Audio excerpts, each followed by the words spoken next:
Hi, I'm Randy Hollenbeck, and this is the Music Roundtable.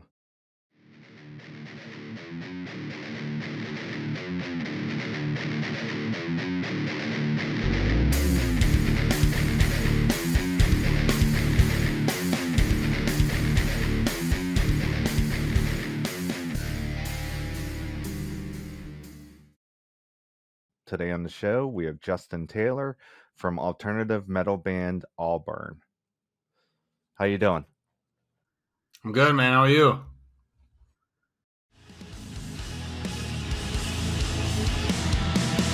The creatures crawl under my skin to feed you.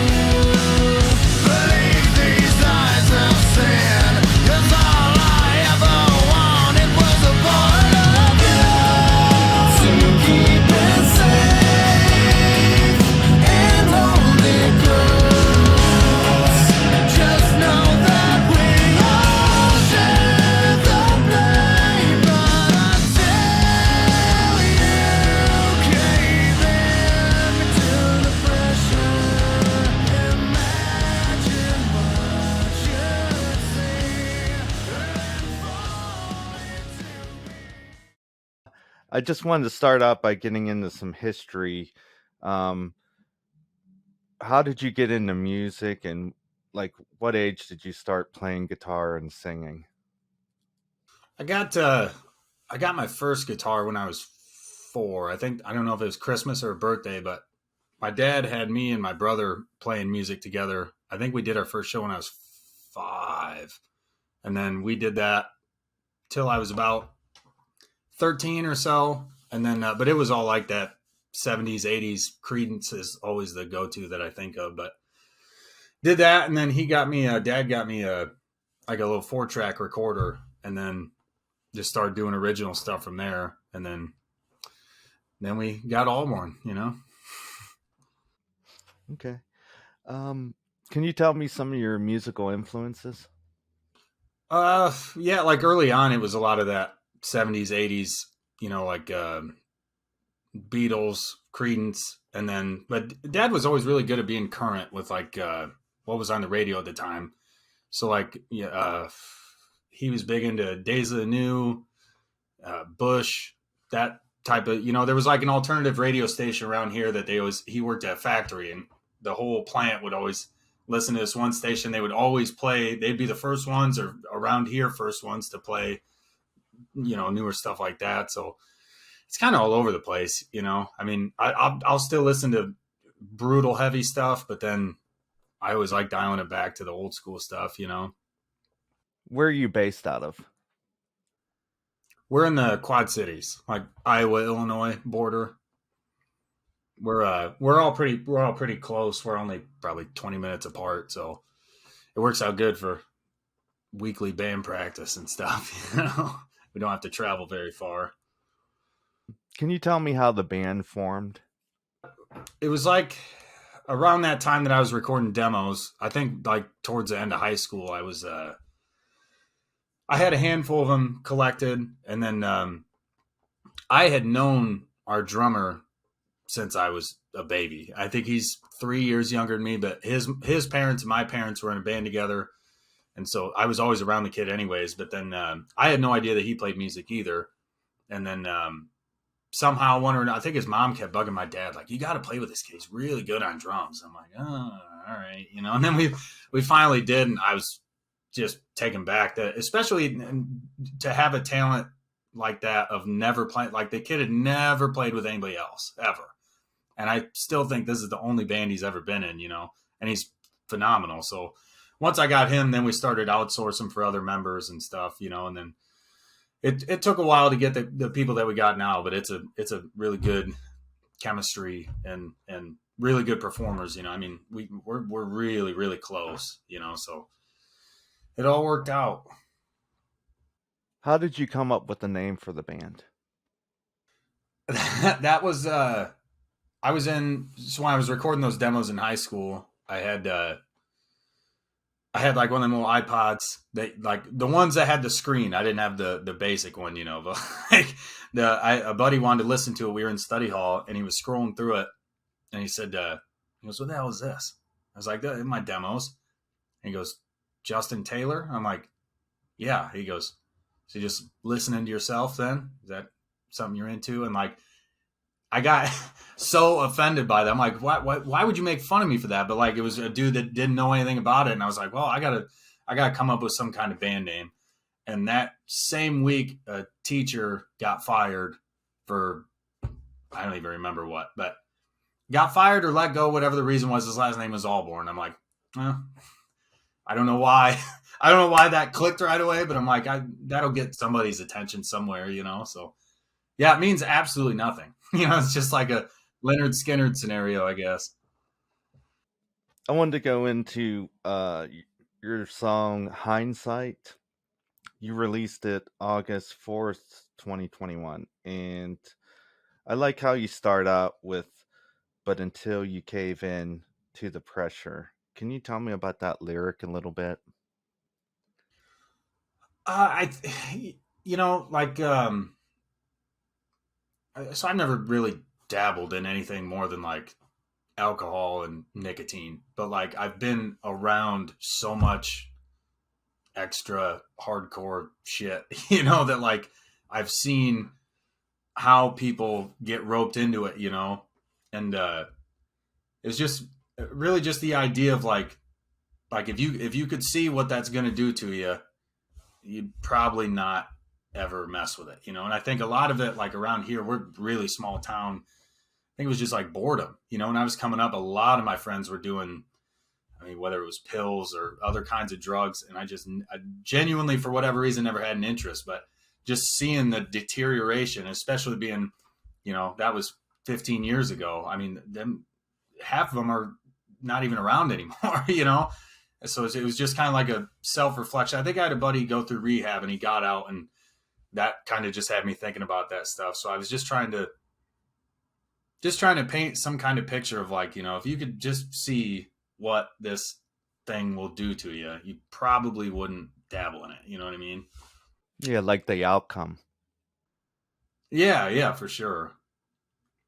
Because you never think about that when you're first trying something, you know, or at least my experience of watching people go down that's never even a consideration, you know. They're just, for whatever reason that they're doing it, I know that never crossed their mind. And every time they would, I'd be like, man, you're going to be hooked, you're going to lose shit, you know. And at the time I was just the careful, scaredy cat or whatever, but I'm like, oh, whatever. I just don't have an interest. Sorry.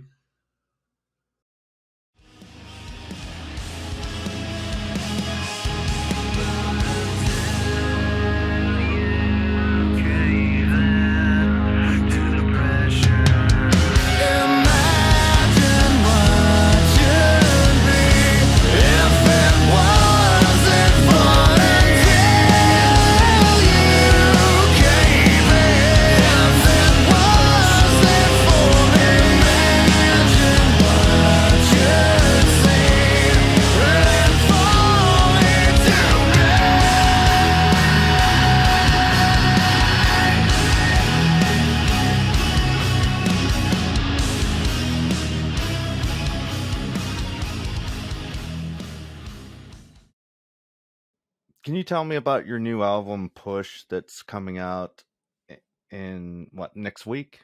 Is it next week it's coming out? Yeah, next Friday. Yep, the 24th, I think. I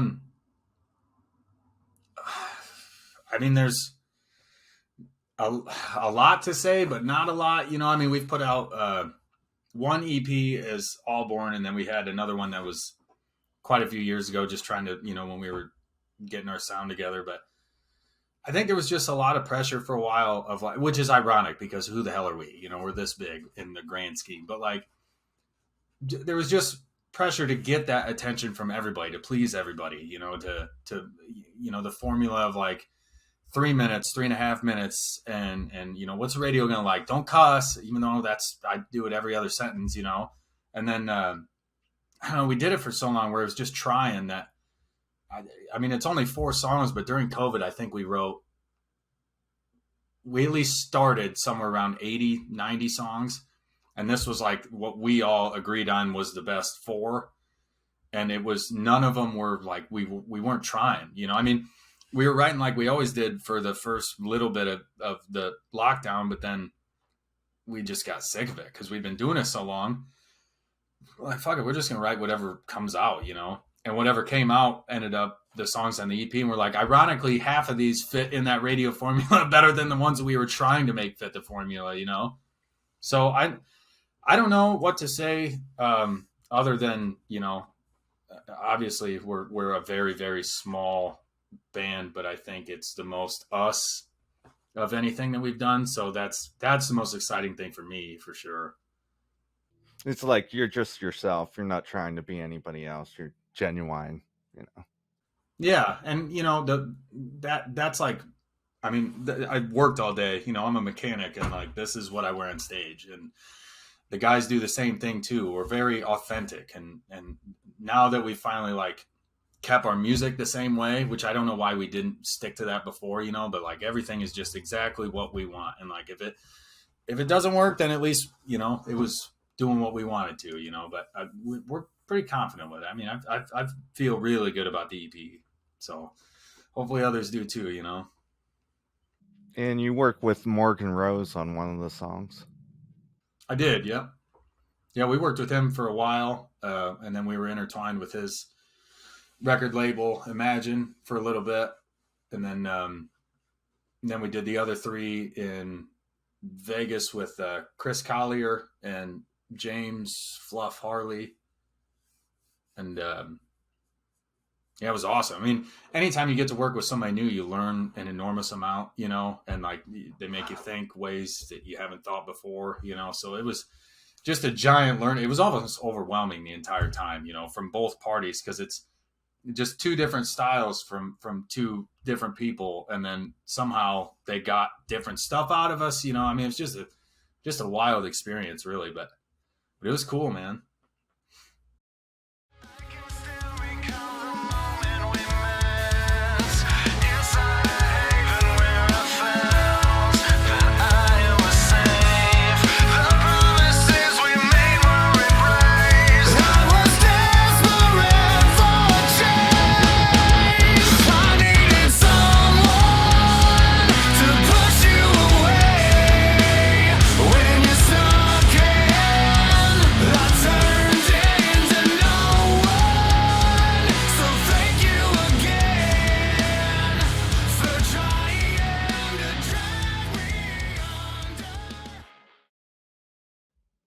And you guys got a tour coming up. Yeah. Yep. We're going to be with Powerman 5000. That'll be like a 3-week run around Florida, and then back up to the Midwest, and then down south. So that'll be cool. That's what we've been preparing for. That's why the room here is I don't know how much you can see of it, but it is a fucking disaster. The entire house is just torn apart with strings laying all over and guitars laying all over. What do you have planned for 2023 this year? I really think we're just going to try to tour as much as we can. I mean, you know, we haven't really gone out full time yet, and obviously being something that we wanted to do forever. Now that we have a good tour lined up, I think we're just going to, I mean, hopefully the EP does some good things. Hopefully the single does some good things. And if that happens, hopefully more tour stuff happens. You know, I mean, it's this year more than anything will be like testing the waters, you know. I mean, we've had a lot of downtime to plan and scheme, and this is like this year will be the execution of our best efforts. You know, so like we're finally at the starting line, you know. I feel like this whole time has just been getting to it, but now we're here, so we're gonna go as hard as we can this year, for whatever that means, you know. So yeah, I'm excited. How can we get a hold of you? Facebook, Instagram, Twitter? Yeah, all that. Our website, ALBORNmusic.com, has all of our contact info, our manager contact info, and all the merch and stuff too. But yeah, we're on all the other social media, the exciting stuff. That's all the questions I have. Thanks for coming on the show today. Is there anything else you'd like to add? I think I'm good if you're good, man. Appreciate you taking the time.